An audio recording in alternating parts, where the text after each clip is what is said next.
Supercrack Estrella presenta las fotos extrañas de Kennedy. En la primera imagen Kennedy se mira en un espejo donde de forma muy difusa se aprecia una especie de cara. Imagen número 2. Presidente norteamericano John F. Kennedy tenía decidido desclasificar los archivos referentes a la vida extraterrestre que obran en poder del gobierno americano. Este hecho causó un impacto negativo en las esferas militares y podría haber sido la causa última de su asesinato. Algunas fuentes revelan que el día en que murió, iba a pronunciar un parlamento con referencias sobre el tema. En el texto escrito para ser leído aquella tarde, actualmente en manos de los descendientes del senador Connelly, quien viajaba en el mismo coche cuando el presidente recibió los disparos, se afirmaba entre otras cosas que, una edad, la infancia de la humanidad, está finalizando y otra está a punto de comenzar. El viaje del que estoy hablando está lleno de retos desconocidos, pero creo firmemente que nuestro ayer, con todas las luchas que han jalonado nuestro pasado, han preparado de manera única a nuestra generación para sobreponerse. Dios, en su infinita sabiduría, ha tenido a bien poblar su universo con otras criaturas inteligentes como nosotros mismos. En 1947 nuestras fuerzas armadas recuperaron en el seco desierto de Nuevo México los restos de una aeronave de origen desconocido. Esta posibilidad estaría refrendada por algunas imágenes en que se muestran ovnis sobrevolando Dallas en el día de su asesinato. Imagen número 3. Mientras que muchos están familiarizados con la película de Zapruder, el material de archivo que os mostramos a continuación es menos conocido. Muestra al agente del servicio secreto más cercano a JFK, aparentemente recibiendo la orden de retirarse momentos antes del asesinato de Kennedy en la plaza de Aley hace hoy 50 años. A medida que el narrador describe la escena, el video parece mostrar al agente del servicio secreto Emory Roberts de pie y ordenando a Donald Lawton y a Clint Till, los dos guardaespaldas del servicio secreto a cada lado del vehículo presidencial, que se retiren, por lo tanto, impidiéndoles hacer su trabajo como escudos humanos delante del presidente. Las instrucciones parecen causar confusión dentro del coche de seguimiento y más notablemente en el propio Lawton, quien parece perplejo de que se le hubiera retirado del vehículo. Imagen número 4. Uno de los muchos misterios relacionados con el asesinato de JFK, lo protagonizó una mujer a la que se ha llamado Babushka Lady, por el pañuelo anudado a su cabeza que llevaba al estilo de las abuelas rusas. Babushka Lady viste un abrigo de color crema y lleva sobre su cabeza un pañuelo de color rojo y blanco.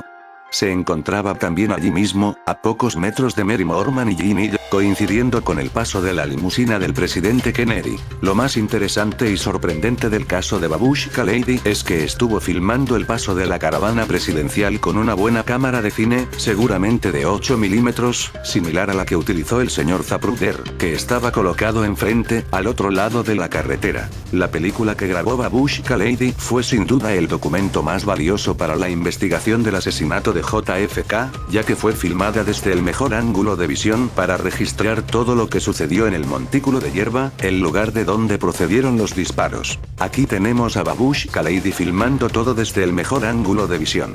El mejor documento visual del asesinato de JFK. La presencia de Babushka Lady aparece en la película filmada por el señor Abraham Zapruder, así como en las películas de Orville Nix, Marie Muchmore, Mark Bell, y otras. La mujer misteriosa, Babushka Lady, se encuentra al lado y detrás del señor Charles Brem y su hijo pequeño. A pocos metros, a su izquierda, están Ginny y Mary Moorman. Mary dispara fotos con su cámara Polaroid y Babushka filma en color con una cámara de cine de bastante calidad. Es muy extraño porque todo el mundo se agacha menos la señora del pañuelo. Estaban silbando balas por todas partes y la dama Babushka se queda impasible de pie y sigue filmando todo. Después del tiroteo, la dama Babushka se dispone a cruzar la calle Elm para ir a la zona del promontorio de hierba, el lugar de donde procedían los disparos, y así filmar de paso a los asesinos. Lady Babushka, cámara en mano, ha cruzado ya Elm Street, sube las escaleras del promontorio de hierba y se dirige hasta la misma zona de los disparos. Esta fue la última vez que se pudo ver a esta misteriosa mujer. Babushka Lady nunca ha podido ser identificada, ni interrogada, y nada se ha sabido nunca de la valiosa película que filmó. El mejor documento testimonial del asesinato de JFK sigue siendo un misterio en paradero desconocido. Aquel día, los agentes secretos del FBI requisaron todas las cámaras de fotos y de filmación que fueron utilizadas por los testigos que se dieron cita en Dealey Plaza.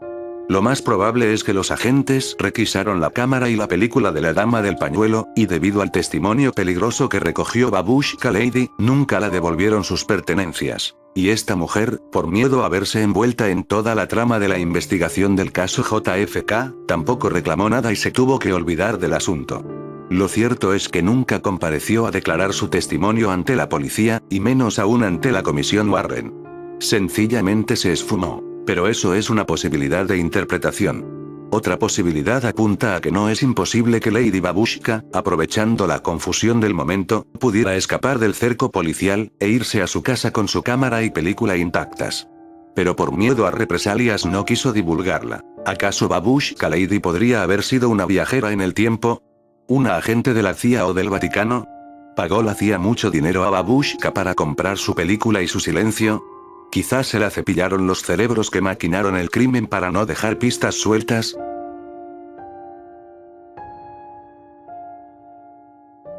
Cybercrack Estrella presenta. ¿Por qué un jovencito rico y de las familias más poderosas de los Estados Unidos viajó a España en plena guerra civil? ¿Por qué su familia arriesgó tanto al dejar a su heredero la posibilidad de morir en un ataque de la aviación de Franco? Un misterio aún sin resolver, que bien merece un video.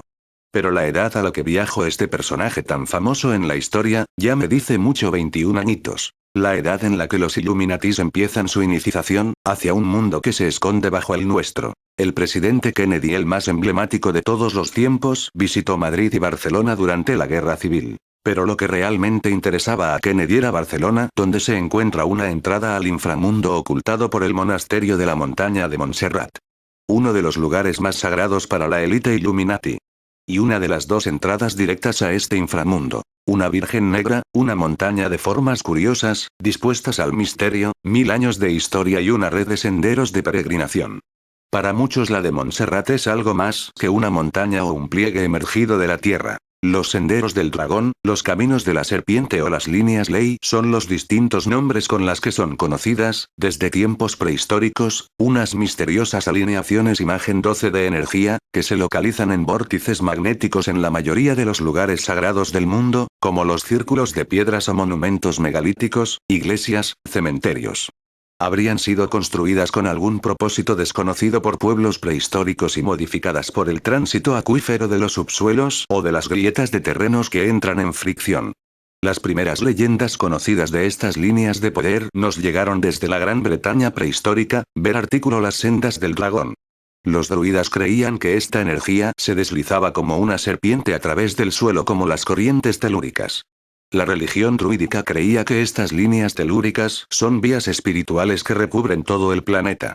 Creían también que estas energías nacían del tránsito acuífero de los subsuelos o de las grietas de terrenos que entran en fricción, al igual que de los magmas subterráneos del planeta. Así pues, en la creencia druida, estas energías serían la manifestación misma de la vida sobre la Tierra y el origen de su fertilidad. Algunos de sus lugares sagrados son Glastonbury o la Catedral de Chartres, erigida sobre un antiguo bosque sagrado de los celtas galos. Una zona de vórtice energético en España puede encontrarse en la montaña de Montserrat, cerca de Barcelona. También se afirma que el Camino de Santiago transcurre por una línea ley. En la montaña de Montserrat y las cuevas del Salitre son cuevas de sal nítrica. Son unas cuevas preciosas, con estalactitas y estalagmitas con formas realmente extraordinarias y fantásticas, columnas, un elefante y hasta la misma moreneta.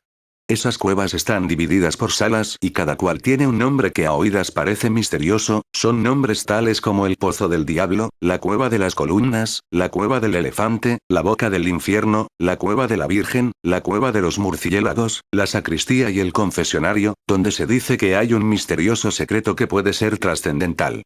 Las cuevas terminan en el Pabellón de la Virgen y el camino no va más allá. Pero gráficos, planos y testimonios de las exploraciones hechas en los siglos XV y XVI nos dicen que, efectivamente, debajo la montaña existe un fantástico lago. Hay archivos de la biblioteca del monasterio que constatan que un monje científico y doctor en farmacia recopiló la información necesaria para probar la existencia de este mundo subterráneo, descubriendo un gran río que cruzaba toda la sierra de arriba a abajo. Sabemos que las cuevas tienen un final, pero en este supuesto final hay ciertos corrientes de aire ascendiente que proceden del interior. Se sospecha que el camino que lleva al centro está cortado por desprendimientos de piedras y tierra y por eso es imposible de bajar. Lo cierto es que Montserrat es una montaña en la que se producen inquietantes manifestaciones energéticas. Entre los sucesos más enigmáticos, figuran las desapariciones de varias personas sin dejar rastro. Se dice que en esta montaña existen puertas interdimensionales. Y se afirma que hay una conexión directa entre Agartha, el llamado reino subterráneo de los dioses, y Montserrat. Se dice que la energía que emana de la montaña mágica procede de este mundo intraterrestre. En definitiva, una puerta al otro mundo. Aquí llegó Kennedy en plena Guerra Civil Española, con 21 años el día de la iniciación de esta élite casta. Para conocer y entrar por primera y única vez en su vida este inframundo ocultado por la montaña y tapado por el monasterio. Su primera toma de contacto con España fue en su juventud, cuando visitó el país en 2 ocasiones. La primera, con apenas 19 años, viajó a Madrid, y 2 años más tarde recaló en Barcelona. Su primer viaje lo hizo, al igual que su hermano mayor Joseph, impulsado por la curiosidad de su padre de recabar todos los datos sobre la guerra civil que aquí tenía lugar. Así, desde la capital envió a su progenitor un minucioso estudio sobre las repercusiones que tendría para Inglaterra. Entonces su padre era embajador en Londres y ambos hermanos estudiaban en Harvard, una victoria republicana, y plasmaba una fuerte crítica sobre la ignorancia del pueblo americano sobre lo que ocurría en España. En estas misivas ya se veía que el joven JFK se decantaba por el bando republicano. Al principio era el gobierno republicano quien tenía moralmente razón, escribió. Kennedy volvió a España, esta vez a Barcelona, en junio de 1938, cuando ya la victoria de Franco estaba muy cerca. Esta visita pasó desapercibida y quedó eclipsada por la presencia en la ciudad condal del presidente indio Jawaharlal Nehru, acompañado de su única hija Indira. De este encuentro queda constancia en una foto. Aquí tenemos el encuentro en Barcelona de 2 personas que fueron presidentes en sus países Estados Unidos, Kennedy, y en la India Indira Gandhi. Los 2 fueron asesinados. ¿Y sabéis qué edad tenía Indira Gandhi cuando se encontró en Barcelona en 1938 con Kennedy? 21 años. Es más que de suponer que Indira Gandhi también estaba ahí para su iniciación en esta élite casta. Pero muy pocos saben que el futuro presidente de Estados Unidos estuvo en España en junio de 1938, con 21 años, mientras las tropas de Franco estaban cada día más cerca de la victoria final en la guerra civil. Entre Lérida y Castellón tendría lugar así la trascendental batalla del Ebro en el verano y otoño de aquel año, que decidió en gran parte la suerte de Cataluña en la guerra y, en consecuencia, la del propio régimen republicano. El escenario de tan crucial batalla era un vasto territorio comprendido entre los pueblos de Mesquinza y Cherta. El objetivo primordial del Ejército Popular consistía en conquistar Caspe, Gandesa, Alcañiz, Morella y Vinaroz para restablecer el frente resquebrajado aquel mismo año con la llegada al mar de las tropas de Franco. Entretanto, el Partido Comunista de España había cobrado un gran protagonismo en el gobierno reorganizado por Negrina primeros de abril. Bajo su control estaba nada menos que el Ejército del Ebro, cuyo jefe, Juan Modesto, era comunista hasta el tuétano. Igual que los 3 responsables de sus cuerpos de ejército, Enrique Lister entre ellos. En aquel marco histórico y decisivo se produjo una no menos histórica visita, que pasó entonces inadvertida en España. La del joven JFK. Las miradas, como era natural, convergieron en el presidente indio Jawaharlal Nehru, quien el 16 de junio visitó Barcelona acompañado de su única hija Indira, envuelta en su sari negro. Indira Gandhi, futura primera ministra de su país, acababa de afiliarse con 21 años al Partido del Congreso y participaba ya activamente en el movimiento de independencia de la India. Invitados por el ministro republicano de Exteriores, Julio Álvarez del Valle, la presencia en Barcelona de Nehru y de su hija constituía una clara provocación a Inglaterra, cuyas presiones sobre Francia para que cerrase definitivamente la frontera al suministro de armas a Cataluña habían desatado la ira de Negrín. Kennedy pudo conocer así en persona a Nehru y lo hizo cuando el rumbo hacia Múnich pasaba justamente por el Ebro. El joven americano se limitó entonces a ver, oír y callar. Igual que hizo su compañera de generación, Indira Gandhi, nacida el mismo año que él, en 1917. Ambos tenían el futuro en sus manos, pero nadie apostaba aún por ellos. Pero la verdadera historia aquí queda para el que quiera escucharla.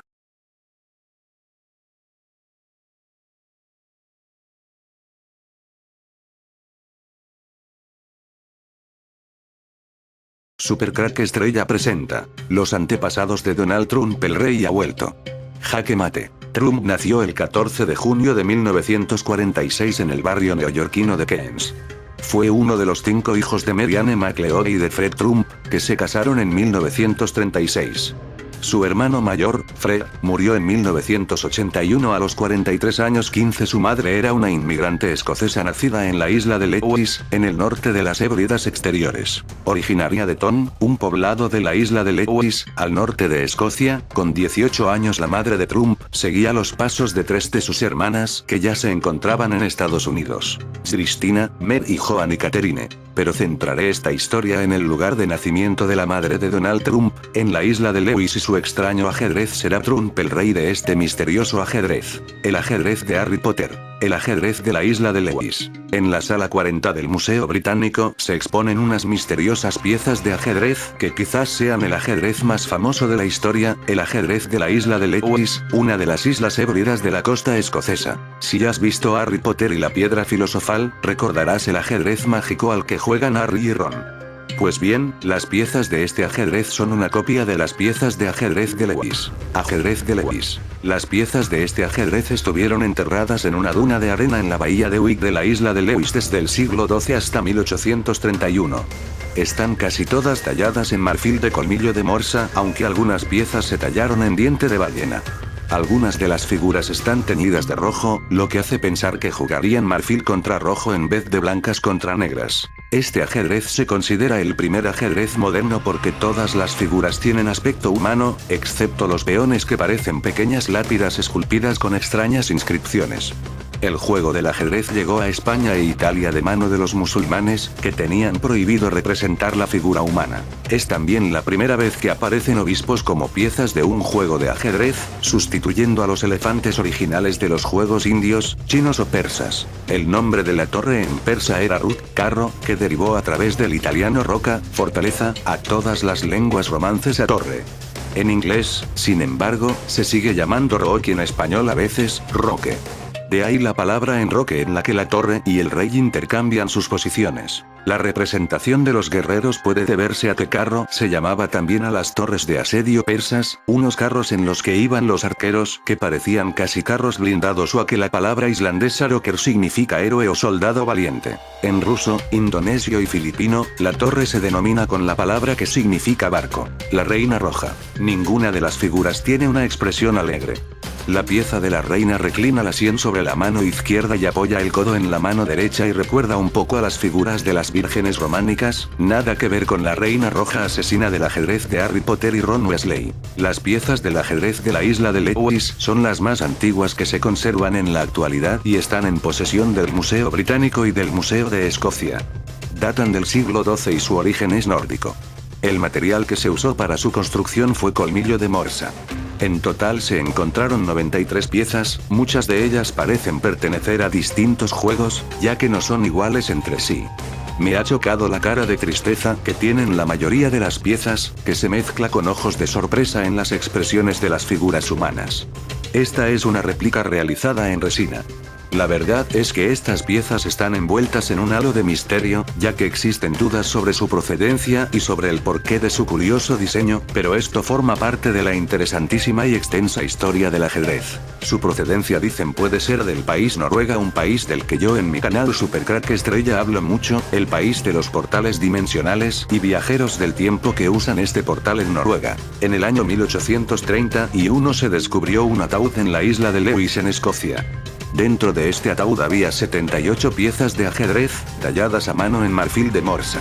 Todavía no se ha descubierto el misterio sobre el origen de estas piezas o su creador. En el año 2007 hubo polémica sobre el lugar ideal donde mantener estas piezas de ajedrez, habiendo sido expuestas en Escocia e Inglaterra. Bien, mientras el mundo debate sobre quién se queda con los originales, usted puede quedarse las réplicas en su casa. Pero además este no es el único misterio de esta isla, de donde parecen venir los antepasados de Donald Trump. Aún hay más. Callanish Stones. Un misterioso centro religioso de piedras. Reino Unido. Para conocer a las Callanish Stones, piedras de Callanish o Clachan Chalanas, ubicadas en la Escocia. Se trata de un antiguo complejo religioso, que data de 2,600 años antes de Cristo. Las 13 piedras pilares forman un círculo alrededor de 13 metros de diámetro, y luego encontramos una fila de piedras que se ubican al este, sur y oeste. Por lo que según interpretaciones, el monumento nos recuerda a una imagen distorsionada de la cruz celta.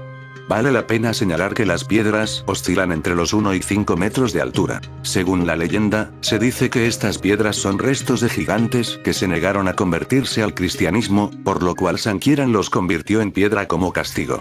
Recordemos que la Biblia ya habla de estos gigantes, una mezcla de ángeles caídos y humanos que habitaron la tierra en los tiempos que no existía la luna. Así que cuando dejaron de existir los gigantes llegó la luna y entonces construyeron esta obra de piedra en esta isla.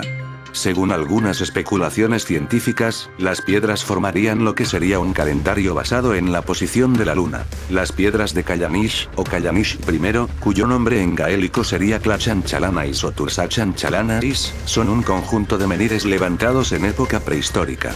Están situadas en las cercanías de la población de Callanish, en gaélico. Calanais, en la costa oeste de la isla de Lewis, en las Islas Hébridas exteriores de Escocia.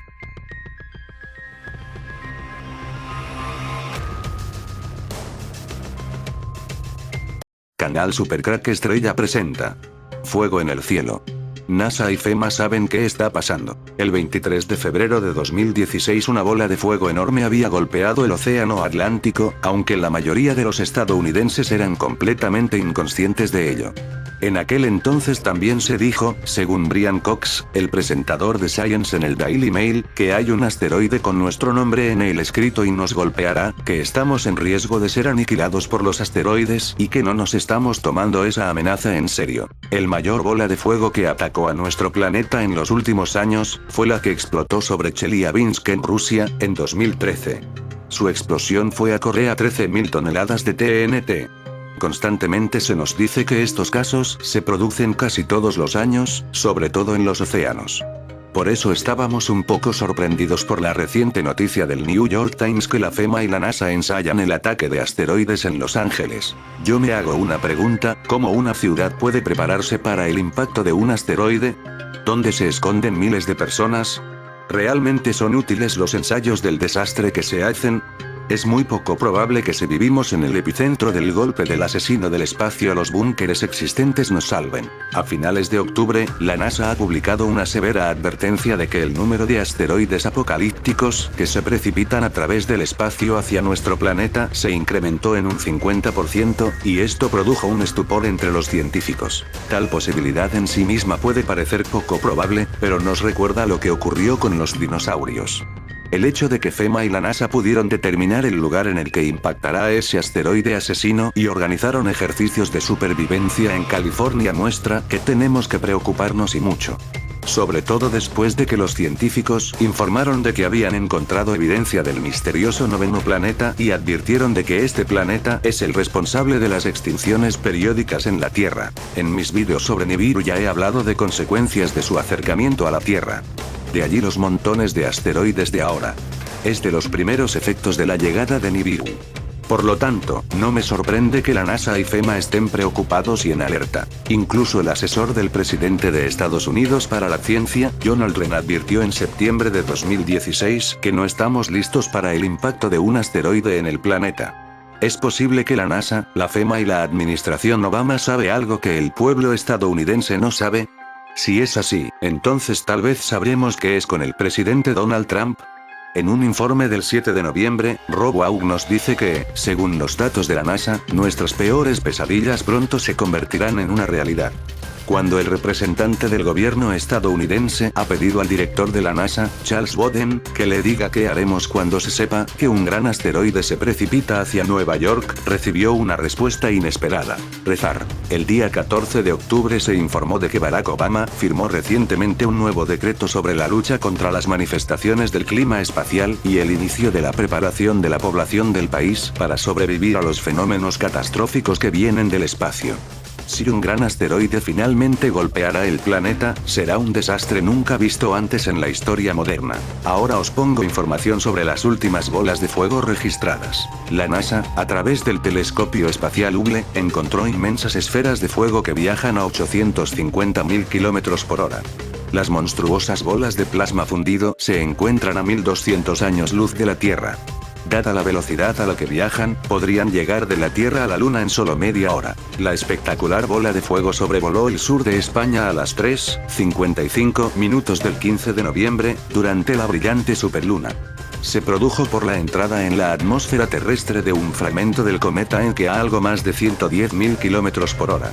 El impacto tuvo lugar a unos 108 kilómetros de altura sobre el norte de la provincia de Granada. Desde allí la bola de fuego avanzó rápidamente en dirección noreste, extinguiéndose a unos 60 kilómetros de altitud sobre el sur de la provincia de Jaén. Objetos en forma de meteoritos y bolas de fuego han sido avistados en varias regiones del norte de España en la madrugada del 28 de octubre. Un mes antes un meteorito gigante se precipitó en aguas del Pacífico, cerca de las costas del estado australiano de Queensland, en el noreste del país. Numerosos usuarios aseguraron entonces en las redes sociales que la caída había sido como una ráfaga intensa y estuvo acompañada de fuertes explosiones. El 2 de noviembre una misteriosa luz de color verde cruzó el cielo de la ciudad nipona de Niigata, al norte del país, despertando todo tipo de rumores sobre la posible presencia de un ovni. En las imágenes captadas por las cámaras de un canal de televisión a primera hora de la mañana, se observa una gran bola verde, que atraviesa el cielo a gran velocidad y que va dejando una estela a su paso. Hay muchos vídeos que captaron el vuelo de un supuesto cuerpo celeste en la zona del lago Baikal, el 25 de octubre. Bola de fuego verde cruzó los cielos de Brasil el 2 de noviembre. Una bola de fuego cayó en medio de un gran ruido similar a una explosión en la costa de Aquila, México, el 7 de noviembre. El pasado 25 de octubre pudo verse una luz verdosa cruzando los cielos de la República Rusa de Buriatia y de la región de Irkutsk. Y un largo etcétera. Si queréis hay muchos datos en la red. ¿Realmente estamos preparados? Si el vídeo te ha gustado dale al pulgar arriba y suscríbete a mi canal. Supercrack Estrella presenta. En uno de mis vídeos hablaba hace poco de cuando la luna no existía en la Tierra. Hablaba de la civilización atlante y de las sirenas que vivían en un mar sin mareas por la falta de la luna. Hay muchas teorías de que la Atlántida pudo estar por el estrecho de Cádiz.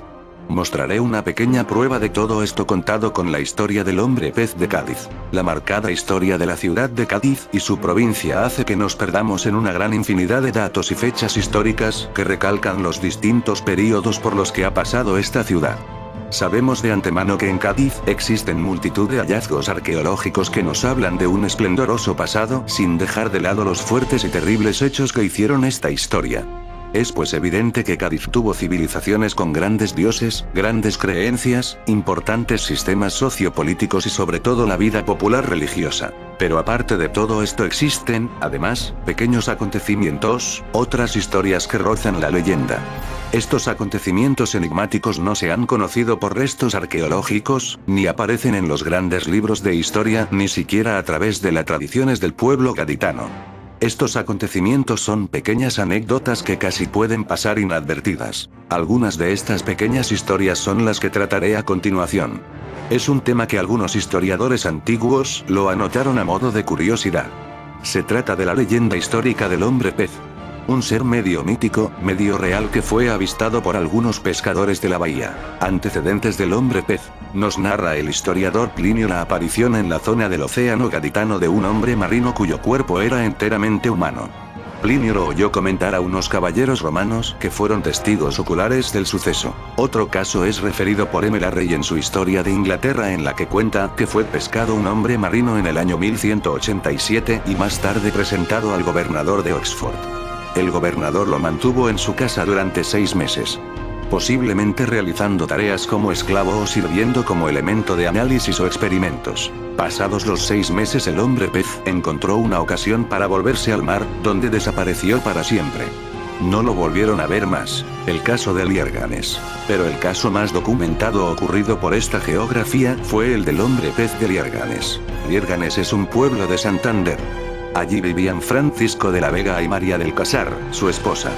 De esta unión nacieron 4 hijos, uno de ellos, Francisco, protagonizaría uno de los sucesos más curiosos de nuestra geografía. Cuando María del Casar quedó viuda, envió a su hijo Francisco a la por entonces villa de Bilbao, para aprender el oficio de carpintero. Entonces Francisco tenía 15 años.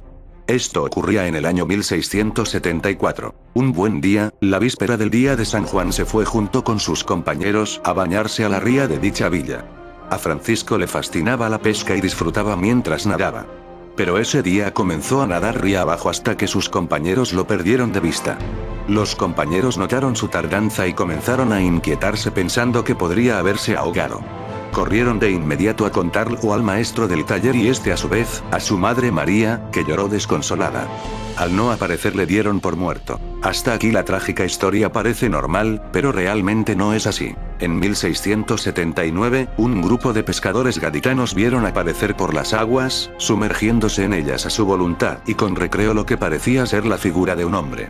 Los pescadores en su curiosidad quisieron acercarse, pero el hombre pez desapareció rápidamente.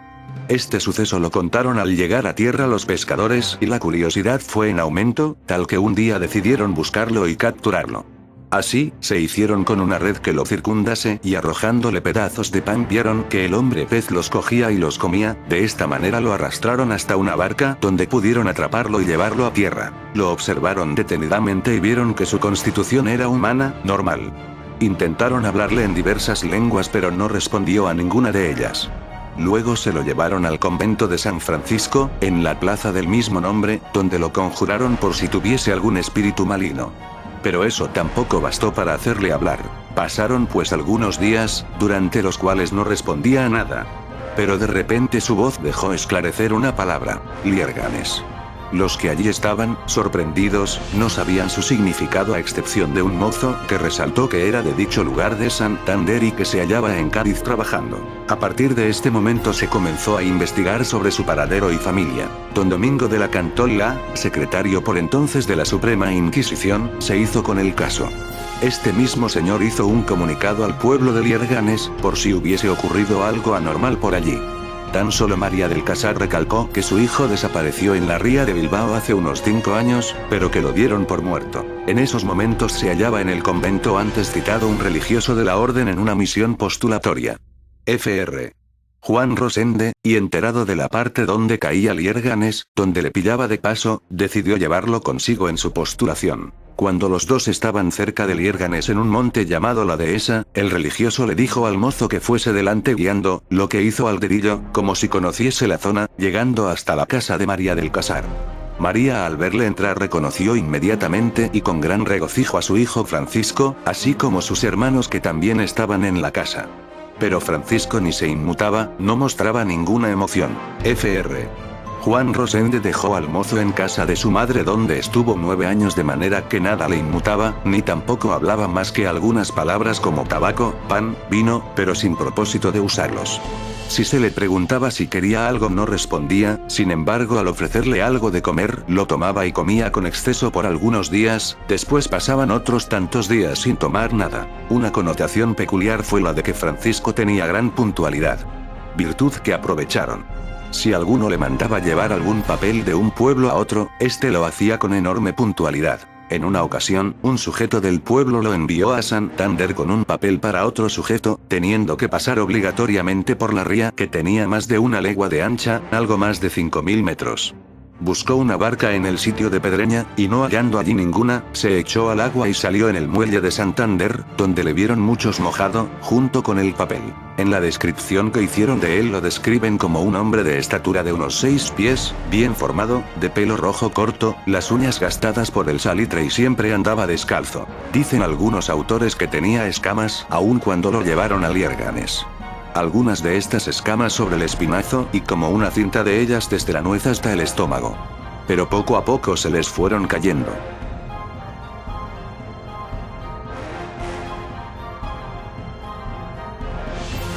Supercrack Estrella presenta. A la cienciología no le gusta hablar de Xenu. Los rangos más elevados de la organización, conocidos como OT, tienen acceso a documentos privados, escritos de puño y letra por Ron L. Hubbard, que explican entre otras cosas la historia de Xenu, un dictador galáctico cuyas obras serían el origen de todo daño espiritual.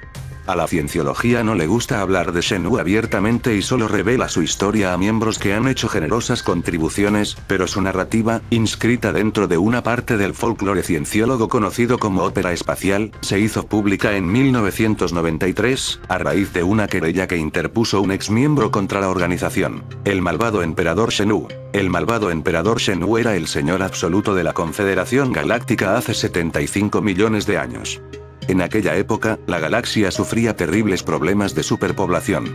De esta forma el todopoderoso Shenhu trazó un plan. Drogó y congeló a miles de buenos extraterrestres, y los transportó en inmensas naves espaciales parecidas a aviones de pasajeros de C-8, hasta la Tierra. Tras esto, los lanzó cerca de volcanes y los asesinó utilizando terribles bombas de hidrógeno. Las almas de las entidades alienígenas flotaron lejos, hacia la atmósfera, pero Shenhu ya lo tenía previsto, había instalado una inmensa máquina absorbedora de almas. Este artilugio transportó todas las almas a un gran cine en 3 dimensiones en el cual se pasaron imágenes de las falsas religiones de la actualidad, como la crucifixión de Cristo, que se quedaron grabadas en su conciencia colectiva. Estos llamados centros de implante parecidos a salas actuales de IMAX, fueron colocados en Hawái y las Palmas de Gran Canaria. Las almas alienígenas se juntaron en grupos y se pegaron a los cuerpos de los homínidos vivos que por aquel entonces poblaban la Tierra, y por eso sentimos miedo e inseguridad en nuestras vidas. Mientras tanto, los oficiales leales al pueblo, capturaron al pérfido Shenhu y sus hombres, encerrándoles en una montaña, donde permanecerán prisioneros por siempre en un campo de fuerza alimentado por una batería eterna. ¿Y en qué montaña? Pues no se sabe, pero se sabe que se encuentra en los Pirineos. Desde mi punto de vista Supercrack Estrella, se refieren a la montaña de Montserrat. Montserrat es la montaña sagrada de Cataluña, uno de los símbolos que representa a Cataluña. Es un pequeño macizo de curiosas formas, verticales paredes, intricados bosques y canales que descienden vertiginosamente hacia el valle. Los miembros de la cienciología tienen prohibido mencionar a Shenhu en declaraciones públicas. Además, se ha intentado sin demasiado éxito de mantener la historia de Shenhu confidencial, pero ¡ay, amigos, la magia de Internet! Hoy día el bueno de Shenhu y sus amigos son motivo de mofa. Toda esta historia se cuenta en el episodio de South Park Atrapado en el armario, en donde se relata de forma detallada las extravagantes creencias de la cienciología. En el episodio, Tom Cruise y John Travolta se encierran en el armario de Stan, y cuando sale en la televisión confirma que, efectivamente, Tom Cruise ha salido del armario. Aunque este chiste está bien, lo que realmente mola es la perfecta recreación del incidente 2. Este capítulo tuvo varios problemas de emisión debido a un posible boicot. En 2009, la cienciología se convirtió en la primera gran organización a la que le prohibieron intervenir en la Wikipedia, después de años de modificar todas las entradas que hacían referencia a la Iglesia. La Iglesia de la cienciología sostiene que su finalidad es un mundo sin guerra, crímenes ni locura, donde la gente buena y decente tenga la libertad de alcanzar sus metas. Pero no creas, aún hay más cosas misteriosas sobre la cienciología. Por ejemplo, está construido en el desierto de Nuevo México. Para quien sabe, quizás el regreso de seguidores después del Armagedón en la Tierra. Los túneles se extienden por cientos de pies en el acantilado detrás de la fachada molesto, y según se informa sostienen textos sagrados. Misterioso par de círculos superpuestos con un diamante en el interior que se cree son los marcadores de navegación para el Arte Espacial Compound. Está a 20 millas de la ciudad más cercana y tiene una pista de aterrizaje y su propio suministro de agua. La Catedral de Espacio Extraterrestre de Scientology y la plataforma de aterrizaje de la nave espacial. O bien sabe algo o tiene mucho dinero y ha sido conducido muy extraviado. ¿Cómo podemos saberlo?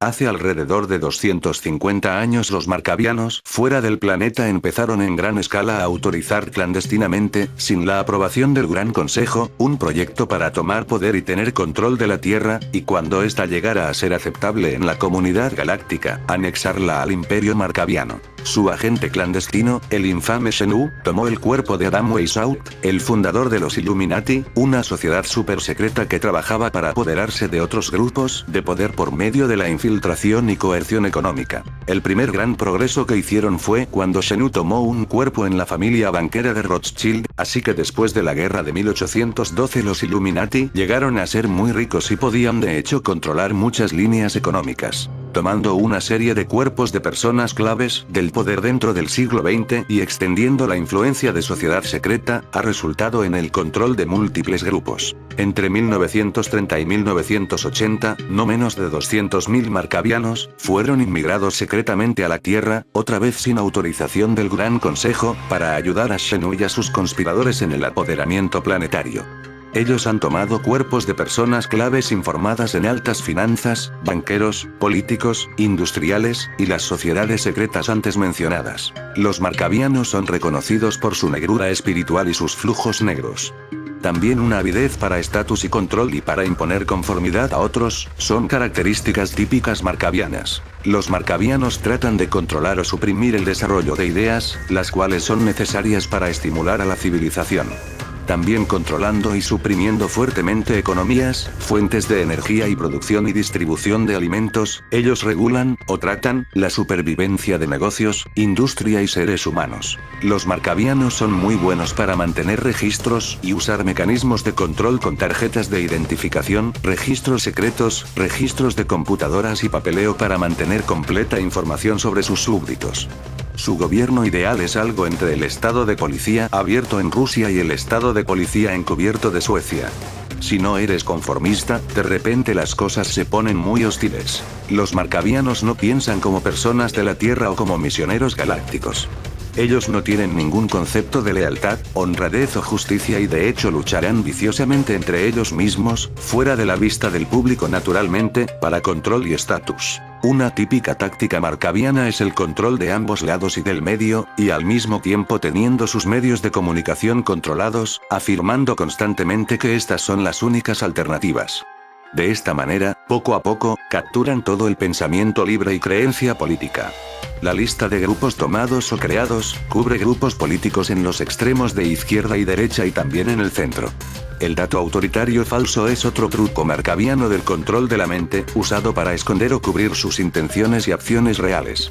Está hecho de esta manera para que la gente crea que solo somos cuerpos que solamente viven una vida, mientras los marcavianos planean sus acciones durante varias vidas y tienen procedimientos secretos de cambiar de un cuerpo al otro, elegido por su posición e influencia. Un importante dato autoritario falso para cualquiera en el nivel económico, es la propaganda hecha por los marcavianos de que el oro es solamente otro producto como trigo, frijoles o puercos, mientras ellos han ido acumulando enormes cantidades de oro en sus bancos.